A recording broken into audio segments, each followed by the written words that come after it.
નમસ્કાર. શ્રી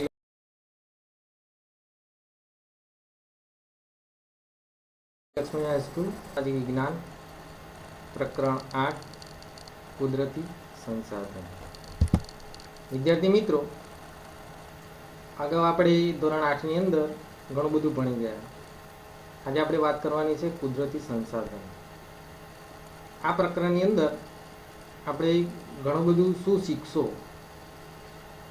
તો સંસાધનના ઉપયોગો, સંસાધનના પ્રકાર, સંસાધનોનું આયોજન અને સંરક્ષણ, જમીન નિર્માણ, જમીનના 8 પ્રકાર, જમીન ધોવાણ, જમીન ધોવાણ અટકાવવાના ઉપાયો, ભૂમિ સંરક્ષણ અને ભૂમિ સંરક્ષણના ઉપાયો. તો મિત્રો, સંસાધન એના એટલે શું? પરીક્ષામાં આપણને પ્રશ્ન પૂછાય કે સંસાધન એટલે શું, સંસાધનના ઉપયોગો જણાવો. આપણી આજુબાજુ ઘણી બધી વસ્તુઓ પડી રહેલી છે, પણ એ સંસાધન નથી. સંસાધન ક્યારે બને? કે જ્યારે આપણે એ વસ્તુને ઉપયોગ કરીએ ત્યારે સંસાધન બને.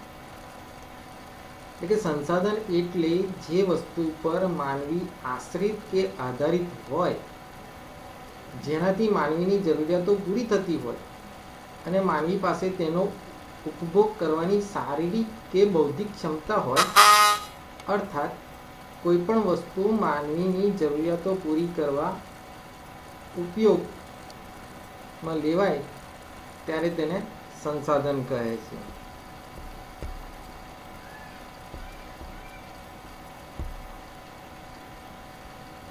સંસાધનના ઉપયોગો.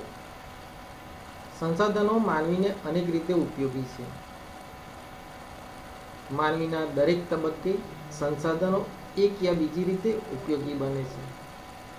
ખેતી પ્રવૃત્તિથી ઔદ્યોગિક પ્રવૃત્તિઓ પ્રત્યક્ષ કે પરોક્ષ રીતે કુદરતી સંસાધનો પર આધારિત છે. હવે આપણે વાત કરી કે કુદરતી સંસાધનો કઈ કઈ રીતે આપણને ઉપયોગી છે. તો પહેલું છે કે સંસાધન એક ખોરાક તરીકે.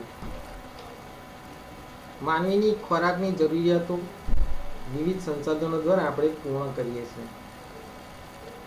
જેમ કે વનસ્પતિજન્ય ફળો, કૃષિલક્ષી વિવિધ ખાદ્ય પાકો, પાલતુ પ્રાણીઓના દૂધ અને દૂધની બનાવટો, માંસ, જળાશયમાંથી મળતા માછલા અને અન્ય જળચર પ્રાણીઓ, મધમાખીઓ, એમણે બનાવેલું મધ વગેરે આપણે માનવી ખોરાક તરીકે ઉપયોગ કરીએ છીએ. એટલે કે સંસાધન એક ખોરાક તરીકે પણ આપણને મળી આવે છે. બીજી વાત કરીએ કે સંસાધન કાચા માલના સ્ત્રોત તરીકે. કાચો માલ આપણે જે ઉદ્યોગોને બધું સ્થાપિત કરીએ છીએ અને આપણી બિનજરૂરી વપરાશની અંદર જે વસ્તુઓ વાપરીએ છીએ એ કાચા માલના સ્ત્રોત તરીકે છે.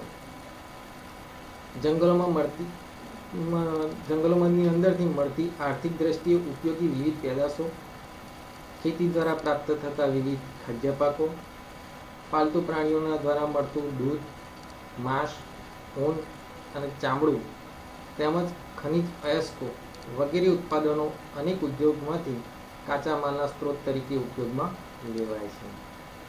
આમ સંસાધન એ કાચા માલના સ્ત્રોત તરીકે પણ આપણે ઉપયોગ કરી શકીએ છીએ. ત્રીજું છે કે સંસાધન એટલે શક્તિ સંસાધન તરીકે. શક્તિ જે આપણને ઉદ્યોગો માટે જે ઈંધણ કહીએ, ઉર્જા, એ આપણને શક્તિ દ્વારા આપણને કુદરતી સંસાધનમાંથી આપણને મળે છે. તમે જુઓ છો કે આજુબાજુ આપણી કુદરતીની અંદર કોલસો છે, પેટ્રોલ છે વગેરે, આપણે ઘરે ચૂલો સળગાવે છે, લાકડું છે, આ બધું જ એ શક્તિ સંસાધન છે. કોલસો, ખનિજ તેલ, કુદરતી વાયુ, બળતણનું લાકડું, ઈંધણ તરીકેનો ઉપયોગ અને ઘરોમાં ઉપયોગ આપણે આ બધું કરીએ છીએ. આ ઉપરાંત કુદરત દ્વારા આપણને પણ ઉર્જા પ્રાપ્ત થાય છે, જેને આપણે ઉર્જાના બિનપરંપરાગત સ્ત્રોત પણ કહી શકીએ. જેમ કે સૌર ઉર્જા, પવન ઉર્જા, ભરતી ઉર્જા, ભૂતાપીય ઉર્જા, બાયોગેસ, જળ ઉર્જા, આ બધા સંસાધન એ શક્તિ સંસાધન તરીકે આપણે ઓળખીએ છીએ. આ બધું જ આપણને કુદરતમાંથી પ્રાપ્ત થાય છે, એટલે સંસાધન એક શક્તિ સંસાધન તરીકે પણ આપણે ઉપયોગ કરીએ છીએ. હવે જે સંસાધનો છે, સંસાધનોના બે પ્રકાર છે. પરીક્ષાની અંદર પ્રશ્ન આ રીતના પૂછે કે સંસાધનોના પ્રકારો જણાવો. તો સંસાધનોને આપણે 3 પ્રકારે વર્ગીકૃત કરેલા છે. 1 માલિકીના આધારે, 2 વિતરણ ક્ષેત્રના આધારે અને 3 પુનઃપ્રાપ્યતાના આધારે. આમ 3 પ્રકારે આપણે સંસાધનોને વિભાજન કરેલું છે. આપણે પહેલા પ્રકારની વાત કરીએ કે માલિકીના આધારે સંસાધન. તો માલિકીના આધારે 3 વિભાગની અંદર પણ એને વહેંચી દેવામાં આવેલા છે. એક વ્યક્તિગત સંસાધન, રાષ્ટ્રીય સંસાધન અને વૈશ્વિક સંસાધન. આપણે વાત કરીએ કે વ્યક્તિગત સંસાધન એટલે કોઈ એક વ્યક્તિ કે પરિવારની માલિકી હોય. જે સંસાધન છે એની અંદર કોઈ વ્યક્તિ કે કોઈ પરિવાર એનો માલિકી ધરાવતો હોય. એનું ઉદાહરણ આપણે જોઈએ તો કે જમીન છે, મકાન છે. આ બધા સંસાધન એ વ્યક્તિગત માલિકીના કે પરિવારની માલિકીના જોવા મળે છે. બીજું છે રાષ્ટ્રીય સંસાધન. કોઈ પણ દેશ કે પ્રદેશની સાર્વજનિક સંપત્તિ એટલે રાષ્ટ્રીય સંસાધન. જેમ કે લશ્કર, આંતરરાષ્ટ્રીય વેપાર વગેરે એ રાષ્ટ્રીય સંસાધન ગણાય છે. 3 વૈશ્વિક સંસાધન. આખા વિશ્વની ભૌતિક અને અભૌતિક એવી તમામ સંપત્તિ કે જેનો ઉપયોગ આપણે માનવીના કલ્યાણ માટે થતો હોય એવા બધા જ સંસાધનને આપણે વૈશ્વિક સંસાધન કહે છે. વિશ્વના બધા જ રાષ્ટ્રોની સહિયારી માલિકીના સંસાધનો એટલે વૈશ્વિક સંસાધન. એટલે માલિકીના આધારે આપણે 3 પ્રકાર જોયા: વ્યક્તિગત સંસાધન, રાષ્ટ્રીય સંસાધન અને વૈશ્વિક સંસાધન. આગળ આપણે વાત કરીએ કે વિતરણના આધારે સંસાધનો. બીજો પ્રકાર છે કે વિતરણના આધારે સંસાધનો. તો વિતરણના આધારે સંસાધનોને 4 ભાગની અંદર વહેંચી દીધેલા છે. 1 સર્વસુલભ સંસાધન, 2 સામાન્ય સુલભ સંસાધન, 3 વિરલ સંસાધન અને 4 એકલ સંસાધન. તો પહેલું જોઈએ કે સર્વસુલભ સંસાધન. સર્વસુલભ એટલે બધી જ બાજુએ આપણને પ્રાપ્ત થતું હોય એવું સંસાધન. આપણી પારિભાષિક શબ્દની અંદર પૂછાય કે સર્વસુલભ સંસાધન એટલે શું? તો વાતાવરણમાં રહેલા ઉપયોગી વાયુઓ જેમ કે ઓક્સિજન, નાઇટ્રોજન વગેરે વાયુઓ એ આપણને બધી જ જગ્યાએ ઉપલબ્ધ છે. એટલે એને શું કહે? સર્વસુલભ, બધી જ જગ્યાએ. બીજી છે કે સામાન્ય સુલભ સંસાધન. એટલે સામાન્ય રીતે મળે તેવા સંસાધનો જેમ કે ભૂમિ, જળ, ગોચર વગેરે સંસાધનોને આપણે શું કહીએ છીએ? સામાન્ય સુલભ સંસાધનો. ત્રીજું છે વિરલ સંસાધન. વિરલ એટલે કે જેના પ્રાપ્તિ સ્થાનો મર્યાદિત હોય તેવા સંસાધનો, જેને આપણે શું કહીએ છીએ? વિરલ સંસાધન. કોલસો, ખનિજ તેલ, કુદરતી વાયુ, તાંબુ, સોનું, યુરેનિયમ વગેરે ખનિજોને આપણે શું કહીએ છીએ? વિરલ સંસાધન. ચોથું છે એકલ સંસાધન. એકલ એટલે એકલું જ. જેમ કે ઉજ્જડ વનમાં એરંડો પ્રધાન એવું છે કે વિશ્વની અંદર ભાગ્યે જ 1 કે 2 સ્થળે જ મળી આવતા ખનિજો, આખા દુનિયાની અંદર ભાગ્યે જ એક જ જગ્યાએ મળી આવતું ખનિજ હોય એને આપણે શું કહીએ છીએ? એકલ સંસાધન. એનું ઉદાહરણ છે કે ક્રાયોલાઇટ નામની ખનિજ જે ફક્ત ને ફક્ત ગ્રીનલેન્ડ નામના દેશમાંથી આપણને એ પ્રાપ્ત થાય છે. આમ વિતરણ ક્ષેત્રના આધારે 4 ભાગ જોયા કે સર્વસુલભ, સામાન્ય સુલભ, વિરલ અને એકલ સંસાધન. આમ વિતરણના આધારે 4 સંસાધનો આપણને જોવા મળે છે. ત્રીજો પ્રકાર છે કે પુનઃપ્રાપ્યતાના આધારે સંસાધન. જે સંસાધનો પોતાની મેળે જ ચોક્કસ સમયમાં વપરાશી હિસ્સાની પૂર્તિ કરે છે, અર્થાત અખૂટ હોય, તેને આપણે પુનઃપ્રાપ્યતાના આધારે સંસાધનો કહીએ છીએ. જેની અંદર નવીનીકરણીય અથવા પુનઃપ્રાપ્ય સંસાધન કહેવાય છે. હવે પુનઃપ્રાપ્ય એટલે ફરી પ્રાપ્ત થવું. પારિભાષિક શબ્દ છે કે નવીનીકરણીય અને અનવીનીકરણીય. ઝાડ, પાન, પશુ, પક્ષીઓ, સૂર્યપ્રકાશ વગેરે સંસાધનો એ નવીનીકરણીય સંસાધન છે, એટલે કે ફરી ઉત્પાદન થયા કરે. ઝાડ એટલે વૃક્ષો ઉગે છે, પશુ પક્ષીઓ પણ આપણને ફરી પ્રાપ્ત થાય છે, સૂર્યપ્રકાશ તો આપણે કન્ટિન્યુ જોઈએ છીએ. એટલે આવા બધા સંસાધનને આપણે શું કહીએ છીએ? નવીનીકરણીય સંસાધન. જે સંસાધનો એકવાર વપરાયા પછી પુનઃ ઉપયોગમાં લઈ શકાતા નથી અર્થાત તેને ફરીથી બનાવી શકાતા નથી કે નજીકના ભવિષ્યમાં તેનું પુનઃનિર્માણ કરી શકાતું નથી, તે અનવીનીકરણીય અથવા અપુનઃપ્રાપ્ય સંસાધન કહેવાય છે. કોલસો, ખનિજ તેલ, કુદરતી વાયુ વગેરે અનવીનીકરણીય સંસાધન ગણી શકાય, જે કે ફરી અનવીનીકરણીય એટલે જે ફરી આપણને પ્રાપ્ત થતું નથી. કોલસો બનતા કેટલા વર્ષોના વર્ષો લાગી જાય, ખનિજ તેલ બનતા પણ વર્ષોના વર્ષો લાગી જાય, કુદરતી વાયુ પણ બનતા વર્ષોના વર્ષો લાગી જાય છે. એટલે આવા સંસાધનને આપણે શું કહીએ છીએ? અનવીનીકરણીય સંસાધન કહીએ છીએ. આગળ આપણે વાત કરીએ કે સંસાધનોનું સંરક્ષણ એટલે શું? સંસાધનોનું આયોજન શા માટે અનિવાર્ય બન્યું છે? જે આપણને કુદરતમાંથી પ્રાપ્ત થતા સંસાધનો છે, એ સંસાધનોનું સંરક્ષણ કરવું એ આપણા બધાની જ ફરજ છે. કે આવા સંસાધનો મર્યાદિત છે અને એનો વપરાશ અમર્યાદિત છે, એટલે સંસાધનોનું સંરક્ષણ કરવું જરૂરી બનેલું છે. કુદરતી સંસાધનનું યોગ્ય વ્યવસ્થાપનને આપણે શું કહીએ છીએ? સંરક્ષણ કહીએ છીએ.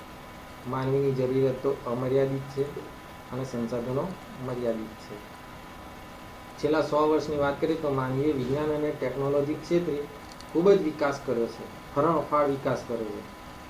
પણ અસાધારણ વસ્તી વિસ્ફોટને કારણે આપણા ભારતની વાત કરીએ તો 130 કરોડની ઉપર આપણી જનસંખ્યા વધી ગઈ, જ્યારે એની સામે સંસાધન મર્યાદિત છે અને વપરાશ ખૂબ જ વધી ગયો. એટલે આવી પરિસ્થિતિ જો ચાલુ રહેશે તો ભવિષ્યની અંદર તેને ખૂબ માઠા પરિણામ આપણે ભોગવવા પડશે. આથી આપણી આસપાસ ભવિષ્યની પેઢીઓ માટે સંસાધનોનું સંરક્ષણ કરવું અત્યંત અનિવાર્ય બન્યું છે. એટલે કે સંસાધનોનો વિવેકપૂર્ણ ઉપયોગ કરવાનું જરૂરી બન્યું છે. સંસાધનોના સંરક્ષણનો સીધો સંબંધ સંસાધનોની અછત સાથે છે. સંસાધનોની અછત સર્જાઈ હોવાથી સંસાધનોનું સંરક્ષણ અનિવાર્ય બન્યું છે. કારણ કે વપરાશ વધતો ગયો, વસ્તી વધતી ગઈ, વપરાશ વધતો ગયો, સંસાધનો મર્યાદિત છે, એટલે એની હંમેશા અછત વર્તાતી રહે છે. આજે પૃથ્વીના પેટાળની અંદર જે કોલસો છે હવે ખતમ થવા આવી રહ્યો છે, પેટ્રોલ છે હવે ખતમ થવા આવી રહ્યું છે. એટલે આવા સંસાધનોનો જો વિવેકપૂર્ણ ઉપયોગ નહીં કરીએ તો આ સંસાધનો એ ખલાસ થઈ જશે, એટલે કે માનવીના ઉપયોગમાં રહેશે નહીં. અત્યારે વર્તમાન સમયની વાત કરીએ તો આડેધડ આપણે એનો ઉપયોગ કરીએ છીએ, અવિવેકભર્યો વપરાશ આપણે ચાલુ રાખ્યો છે અને એને કારણે આપણી પ્રજાનું જીવન ધોરણ જાળવી રાખવું દુષ્કર બની જવાનું છે. કેમ કે આપણે બેધડક સંસાધનોનો ઉપયોગ કરીએ છીએ. આથી સંસાધનોનું સંરક્ષણ અને તેના પુનઃ ઉપયોગ અંગે ગંભીરતાથી આયોજન કરવું એ ખૂબ જ જરૂરી બની ગયું જોવા મળે છે. કુદરતી સંસાધનોના આયોજન અને સંરક્ષણ માટે કઈ કઈ બાબતો આપણે વિચારવી જોઈએ કે ભાઈ ચાલો કુદરતી સંસાધન મળેલું છે તો આપણે એનું સંરક્ષણ કઈ કઈ રીતે કરી શકીએ? કે ભાઈ કોલસો છે, ખનિજ તેલ છે, કુદરતી વાયુ છે, ઝાડપાન છે, જમીન છે, બધું જ છે, એ બધું જ કુદરતી સંસાધન છે અને એનો આપણે કઈ રીતના સંરક્ષણ કરવું અને એના માટેનું આયોજન કઈ રીતના કરીએ? તો કે કોઈ એક દેશમાં કે પ્રદેશમાં ઉપયોગમાં લેવાયેલા કે વપરાશ વિનાના સંભવિત સાધનોની પ્રાપ્તિ માટે તેમજ એ સંસાધનોના ગુણધર્મો વિશેની આપણે જાણકારી મેળવવી જોઈએ. જે સંસાધનો મર્યાદિત પ્રમાણમાં છે અથવા જે અનવીનીકરણીય સંસાધનો છે તેનો વૈજ્ઞાનિક ઢબે વિચાર વિમર્શ કરવો જોઈએ. અનિવાર્ય હોય ત્યાં જ એ સંસાધનો વાપરવા જોઈએ. જે સંસાધનોનું પ્રમાણ વધારી શકાય એવા સંસાધનોના વિકાસ માટે સઘન પ્રયાસ કરવા જોઈએ. જે સંસાધનો હાલમાં સસ્તા કે સુલભ હોય તેમને ફાવે તેમ વાપરવાને બદલે ભવિષ્યની જરૂરિયાત માટે કરકસર રીતે તેમને સાચવવા જોઈએ. જે સંસાધનો મર્યાદિત પ્રમાણમાં પ્રાપ્ય છે તેમની જાળવી રાખવા જોઈએ. ટેકનોલોજીનો ઉપયોગ કરી તેના વિકલ્પો શોધવા. સંશોધિત સંસાધનોને લાંબા ગાળે ફાયદાકારક બનશે. આપણી સરકાર જે સંસાધનોના સંરક્ષણ માટે કાયદા કે નિયમો બનાવે તેની સખતતાથી આપણે અમલ કરવો જોઈએ, પણ આપણે એવું બધું કરતા નથી. કે ભાઈ વાહનો માટે સરકાર કેટલી બધી ગાઈડલાઈન આપે છે કે વાહન બંધ કરી દેવું, જરૂર હોય તો ઈંધણનો મર્યાદિત ઉપયોગ કરવો, બેફામ રખડવું નહીં કે જેથી કરીને ઈંધણ બચે, પણ એ કાયદાઓના આપણે નિયમોનો આપણે ઉપયોગ કરતા નથી, પણ ખરેખર આપણે કરવું જોઈએ. સંસાધનોના વિવેકપૂર્ણ ઉપયોગ સાથે સંકળાયેલી તમામ બાબતો નાગરિકોને વાકેફ કરવા જનજાગૃતિ આપણે ફેલાવવી જોઈએ. તમારે પણ વિદ્યાર્થી મિત્રો બીજાને સમજાવવું જોઈએ કે ભાઈ આપણા સંસાધનો એ મર્યાદિત છે અને એનો ઉપયોગ અમર્યાદિત છે. એટલે સંસાધનોનો ઉપયોગ, આયોજન અને સંરક્ષણ ખૂબ જરૂરી છે. આગળ વાત કરીએ આપણે તો કે જમીન એટલે શું. 9મા ધોરણમાં આપણે ભણી ગયા કે જમીન એટલે શું. આપણી આજુબાજુ જે તમને દેખાય છે બધી જ જમીન છે. અર્થશાસ્ત્રના 15મા પાઠની અંદર આપણે ભણી ગયા કે જમીન એટલે શું. તો પૃથ્વી ઉપરનું જે પડ છે, ભૂપૃષ્ઠ છે, એ ભૂપૃષ્ઠ માતૃખડક અને વનસ્પતિ દ્રવ્યોના મિશ્રણથી બનતા સંગઠિત પદાર્થોનું પડને આપણે જમીન કહીએ છીએ. હવે જમીન બને છે કઈ રીતના તો કે ઘસારા અને ધોવાણના પરિબળોના મૂળ ખડકોના તોડીને બારીક ભૂક્કો બનાવે છે. તેમાં વનસ્પતિ અને જીવજંતુના વિઘટન કે સડવાથી બનેલા સેન્દ્રિય પદાર્થો એની અંદર ઉમેરાય છે. આમ સેન્દ્રિય પદાર્થયુક્ત બારીક કણોવાળા ખડક પદાર્થો એટલે જમીન. આમ જમીનનું નિર્માણ એ બે રીતના થાય છે. આબોહવાની વિવિધ અસરથી અને આબોહવાની વિવિધ અસરને કારણે. પ્રાણીઓના સડવાથી અને ખડકોનું ઘસાણ ધોવાણ થવાથી એની અંદર જે બંને મિશ્રણ તત્વો, જૈવિક દ્રવ્યો અને ખનિજ દ્રવ્યો બંને ભેગા થાય છે એટલે જમીન બને છે. પ્રશ્ન આ રીતના પૂછાય કે જમીન નિર્માણની પ્રક્રિયા વર્ણવી, તેના પ્રકારો શેના આધારે પાડવામાં આવ્યા છે તે જણાવો. જમીન નિર્માણ કઈ રીતના થાય છે તો કે તાપમાનના મોટા તફાવતો, વરસાદ, હિમ, હવા, વનસ્પતિ, જીવજંતુ વગેરે પરિબળોની અસરથી માટીની નીચે રહેલા મૂળ ખડકો, ખવાણ અને ધોવાણથી મળતા પદાર્થોથી જમીનનું નિર્માણ થાય છે. તેમાં જૈવિક અવશેષો, ભેજ, હવા વગેરે ભળેલા એની અંદર જોવા મળે છે. જમીન એ ખનિજો અને જૈવિક તત્વોનું કુદરતી મિશ્રણ છે. તેમાં વનસ્પતિની વૃદ્ધિ અને વિકાસ કરવાની ક્ષમતા રહેલી છે. જમીનની ઉત્પત્તિના સમયગાળા દરમિયાન તેની ઉપર તે પ્રદેશની આબોહવાની વ્યાપક અને ગાઢ અસર થાય છે. પરિણામે તે આબોહવાળા પ્રદેશમાં વિભિન્ન પ્રકારના ખડકોમાંથી બનતી જમીન લાંબા સમય પછી એક જ પ્રકારની બની જાય છે. જેમ કે હિમાલયની અંદરથી ઘણો બધો કાંપ ઢસડાઈને નીચે આવે છે નદી દ્વારા, અને એ ગંગાનું મેદાન બનેલું છે. ઘણી બધી નદીઓએ મેદાન બનાવેલા છે. તો અલગ અલગ એ પ્રકારની જમીનો બનતી જાય છે. જમીનના પ્રકારો તેના રંગ, આબોહવા, માતૃખડકો, કણરચના, ફળદ્રુપતા વગેરે બાબતોને આધારે એના પ્રકારો પાડવામાં આવેલા છે. આમ આ રીતના જમીનનું નિર્માણ થાય છે. એનો રંગ, જે પ્રકારની આબોહવા તે, એના માતૃખડકો, કણરચના, ફળદ્રુપતા વગેરે બાબતો દ્વારા એના પ્રકારો પડેલા જોવા મળે છે. હવે આપણી ભારતીય કૃષિ સંશોધન પરિષદે ભારતની જમીનને 8 પ્રકારની અંદર વહેંચેલા છે. પરીક્ષાની અંદર પ્રશ્ન પૂછાય કે ભારતની જમીનના પ્રકારો કેટલા અને કયા કયા છે. તો કાંપની જમીન, રાતી જમીન, કાળી જમીન, લેટેરાઇટ જમીન, રણ પ્રકારની જમીન, પર્વતીય જમીન, જંગલ પ્રકારની જમીન, દલદલ કે પીટ પ્રકારની જમીન, એમ 8 ભાગની અંદર જમીનના પ્રકારો પાડવામાં આવેલા છે. પહેલી વાત કરીએ આપણે કાંપની જમીન વિશેની. કાંપની જમીન મેં હમણાં જ કહ્યું કે ગંગા નદીના જે હિમાલયમાંથી અનેક ગણો કાંપ ઢસડીને આવે છે અને ઉપરના વાસમાં ક્ષેત્રોમાં ઠલવાય છે, એને આપણે કાંપની જમીન કહીએ છીએ. ભારતમાં કાંપની જમીન ભારતના કુલ ક્ષેત્રફળના લગભગ 43% ક્ષેત્રફળમાં ફેલાયેલી છે. ભારતમાં કાંપની જમીન પૂર્વ બ્રહ્મપુત્ર નદીના ખીણ ક્ષેત્રથી શરૂ કરીને પશ્ચિમે છેક સતલુજ નદી સુધીના ઉત્તર ભારતના મેદાનમાં, દક્ષિણ ભારતમાં નર્મદા, તાપી, મહાનદી, ગોદાવરી, કૃષ્ણા અને કાવેરીના ખીણ પ્રદેશોમાં તેમજ મહાનદી, ગોદાવરી, કૃષ્ણા અને કાવેરીના મુક્ત ત્રિકોણ પ્રદેશમાં પણ આ પ્રકારની જમીન જોવા મળે છે.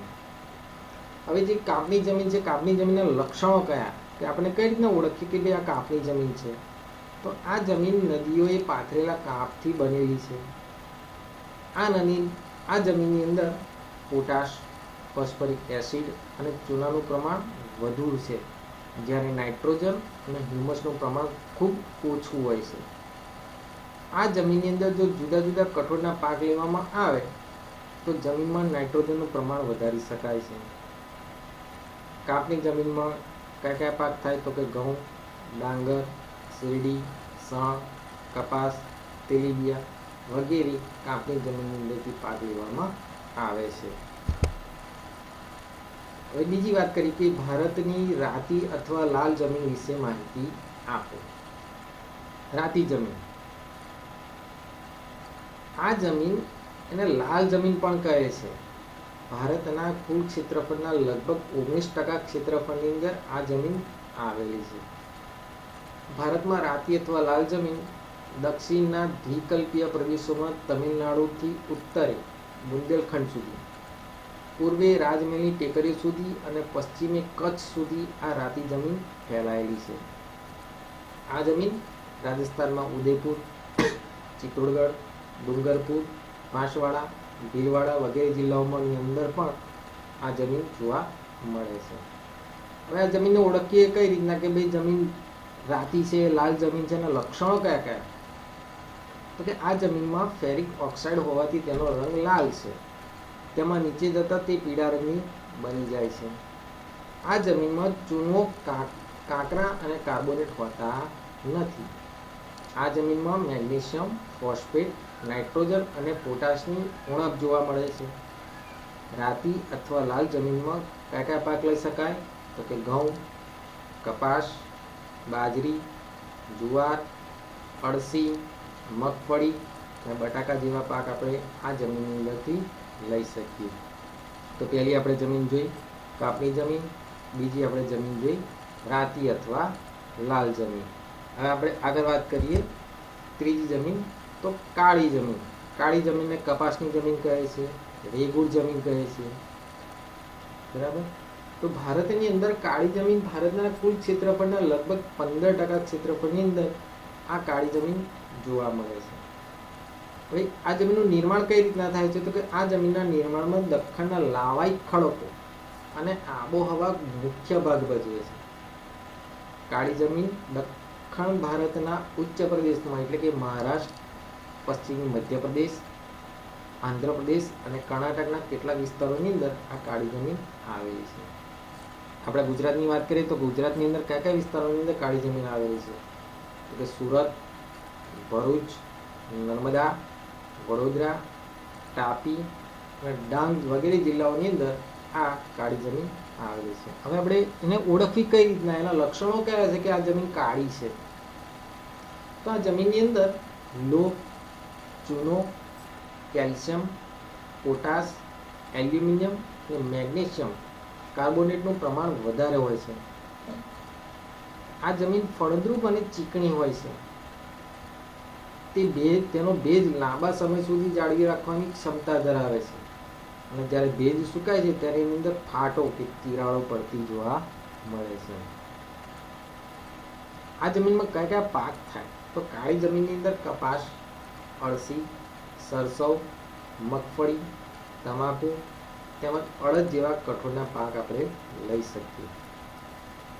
આ જમીન કપાસના પાક માટે ખૂબ જ અનુકૂળ હોવાથી તેને કપાસની જમીન તરીકે પણ આપણે ઓળખીએ છીએ, કારણ કે કપાસનું ઉત્પાદન ખૂબ વધારે થાય છે. બીજું કે આ જમીનને રેગુડના નામે પણ ઓળખ જાણીતી છે.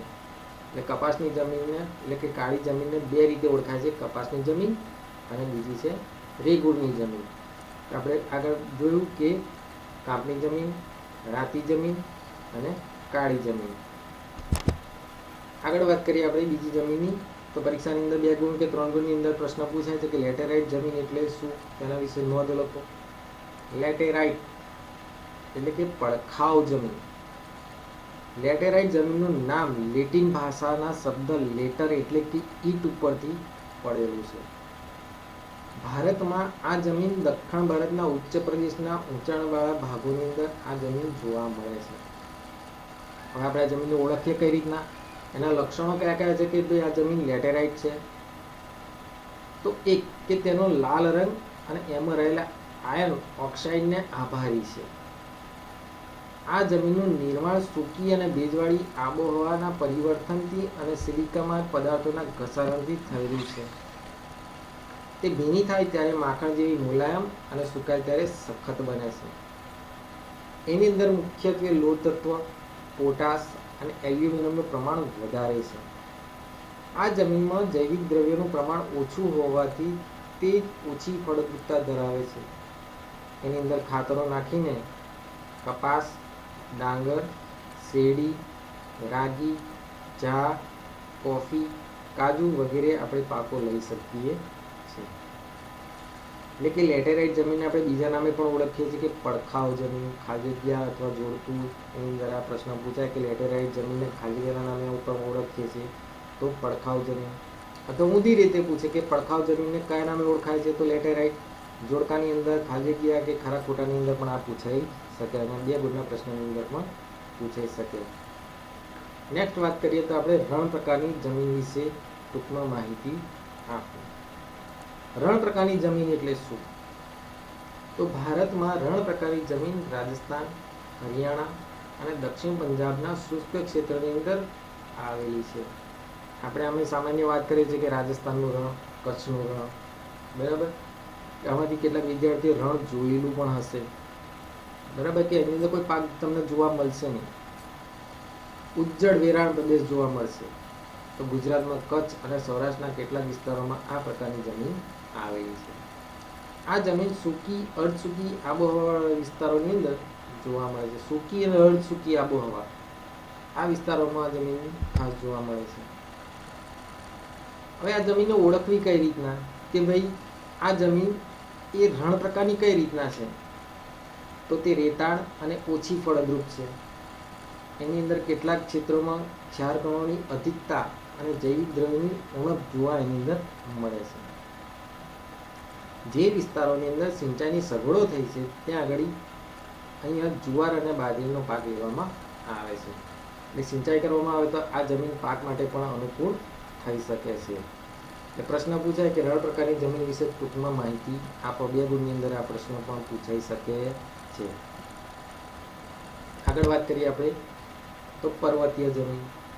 હવે 2 ગુણના પ્રશ્નમાં પૂછાય કે પર્વતીય જમીન કોને કહેવાય છે, તો પર્વતીય જમીન વિશે માહિતી આપો.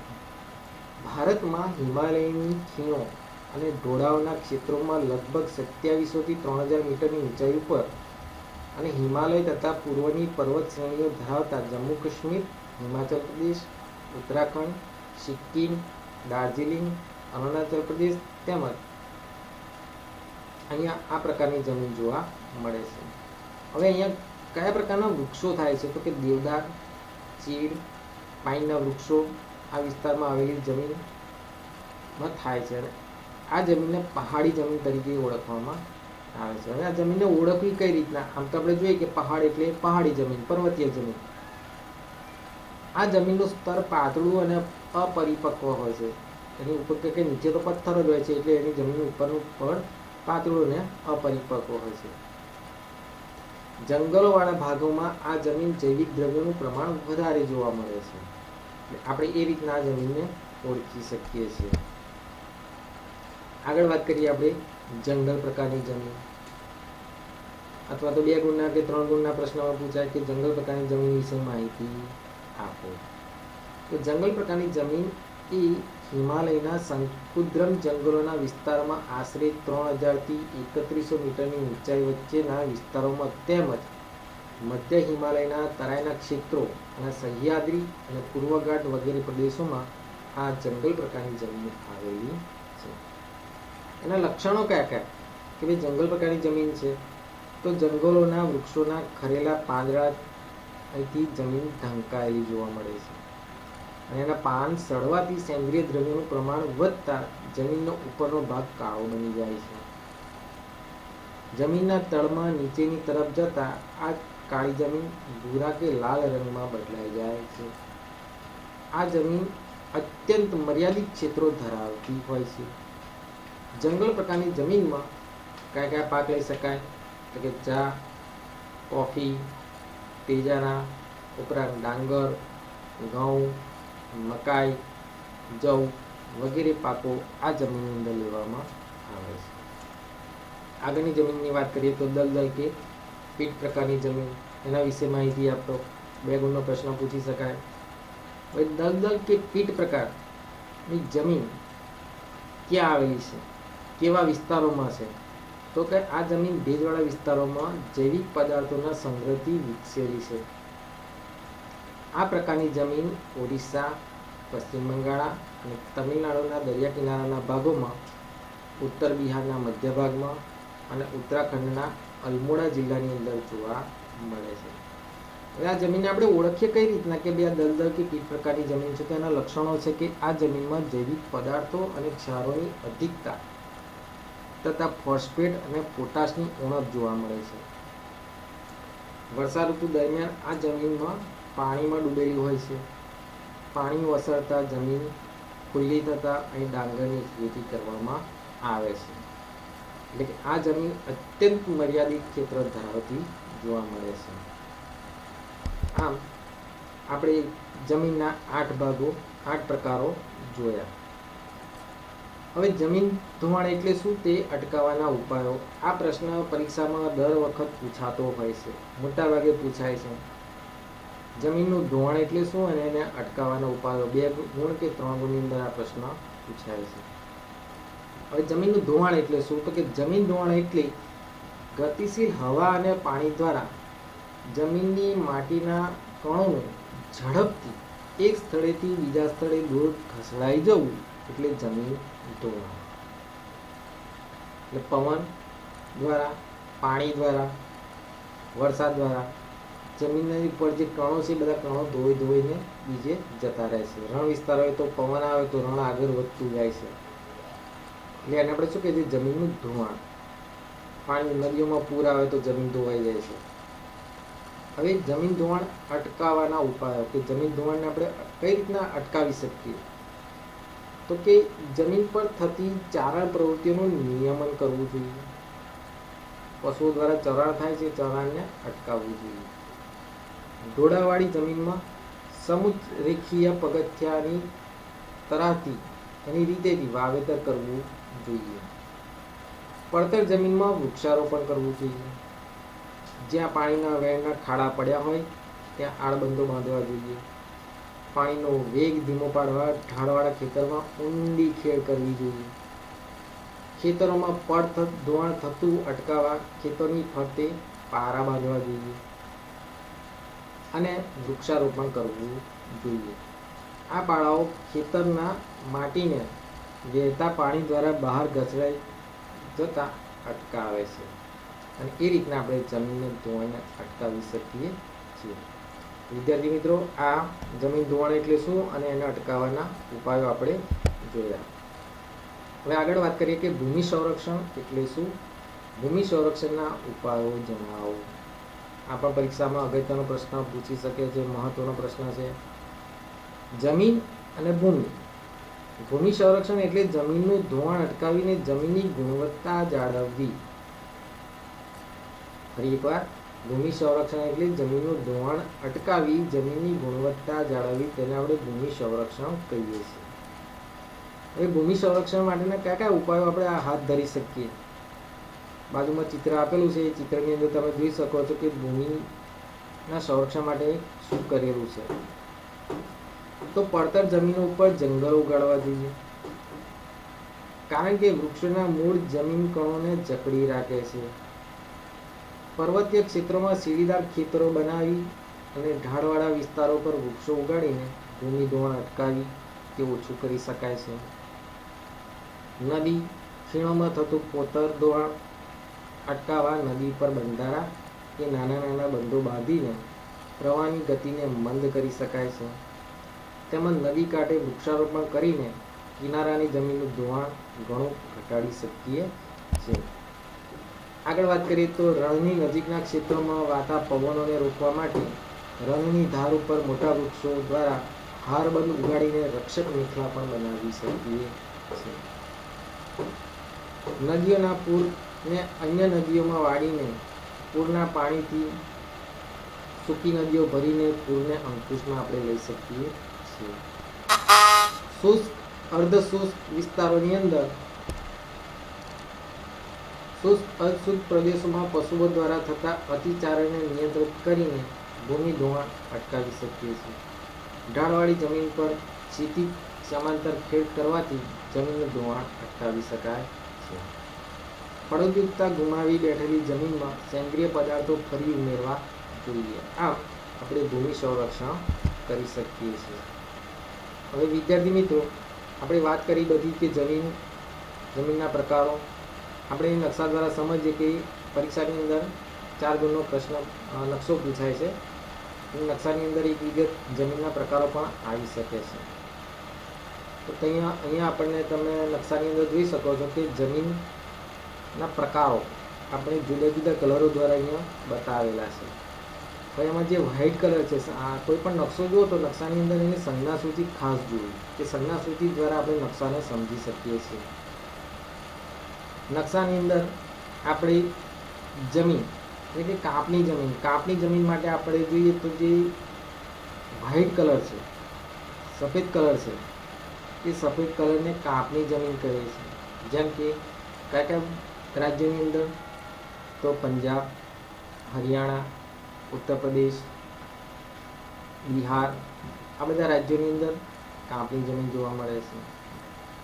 રાતી જમીન અથવા લાલ જમીન તો જે ચોકડી વાળું કેસરી કલર, આછો પીળો કલર છે, એ આપણે રાતી જમીન જોવા મળે છે.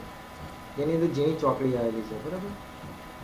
તો આવી જમીન આપણે છત્તીસગઢ, ઝારખંડ, ઓડિશા, તમિલનાડુ, કેરળ, કર્ણાટક આ વિસ્તારોની અંદર આપણે આ રાતી અથવા લાલ જમીન જોવા મળે છે. તેમજ પૂર્વોત્તર રાજ્યોની અંદર પણ આ જમીન જોવા મળે છે.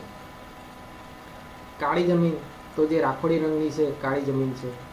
આ રાખોડી રંગની અંદર ગુજરાત, મહારાષ્ટ્ર, મધ્યપ્રદેશના ભાગોની અંદર આ કાળી જમીન જોવા મળે છે.